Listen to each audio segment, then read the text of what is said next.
কয়েকদিন আগে আমি শুনিনি আমাকে মেজর হাফিজ সাহেব বীর মুক্তিযোদ্ধা তিনি আমাকে ফোন করলেন, ফোন করে আমাকে বললেন ওদের কাজের একটা বক্তব্য শুনেছেন।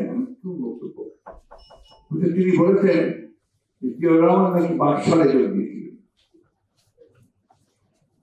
এই কথাটা কোথায় কবে উঠেছে কোন পত্রিকায় আমরা কেউ জানি না। তিনি বললেন যে আমি তখন জিয়াউর রহমানের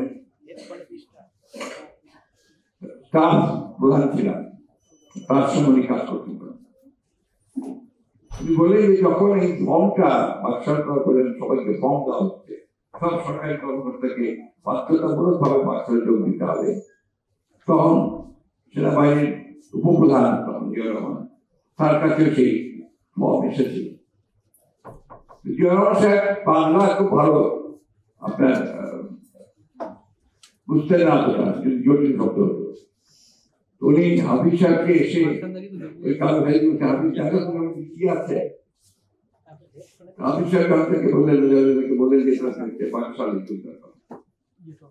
তো তুমি এক কাজ করো, তুমি ফর্মটা তোমার সবচেয়ে নিজের ফাইলটা নিচে রেখে দাও, বাকশালে যোগ দেয়। এই যে মিথ্যাচার, এই যে সারাক্ষণ সর্বক্ষণিক ভাবে তাকে প্রতিপন্ন করার প্রচেষ্টা, এটার কারণ হচ্ছে তাদের নেতা তাকে মনে করে তারা হয়তো জিয়াউর রহমানকে গুরুত্ব দিলে, তাকে মূল্যায়ন করলে তিনি খাটো হয়ে যাবে। হীনমন্যতা আছে একটা। জিয়াউর রহমান সাহেব স্বাধীনতা ঘোষণা দিয়েছিলেন, এ কথা কেউ অস্বীকার করতে পারবে না, কেউ না। যত বইপত্র যা কিছু আছে সবকিছু রিসার্চ করে দেখবে যে ওই কথাই সবচেয়ে বড় সত্যি। এবং সেই ঘোষণার পরে কিন্তু জাতি ঘুরে দাঁড়িয়েছিল এবং তার সেই লড়াই নেমে গিয়েছিল। যার পত্রিকা আমরা দেখেছি যে মুক্তিযুদ্ধের পরে দেশ স্বাধীন হয়েছিল।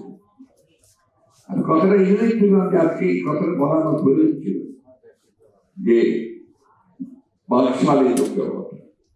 আপনারা যে বাকশাল করেছিলেন সেই ব্যাপারে কিন্তু খুব বেশি কথা বলেন। 1972 থেকে 75 সাল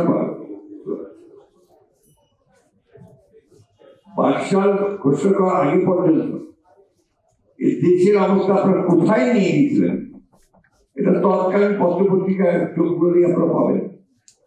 এমনকি বিদেশি যে পত্রিকাগুলো, যে সমস্ত পত্রিকা আপনার সবাই চেনেন জানেন স্বীকৃত, গার্ডিয়ান, নিউ ইয়র্ক টাইমস, এই পত্রিকাগুলো যদি আর্টিকেল গুলো দেখেন আপনারা দেখবেন যে বাংলাদেশ তখন ভয়ঙ্কর অবস্থা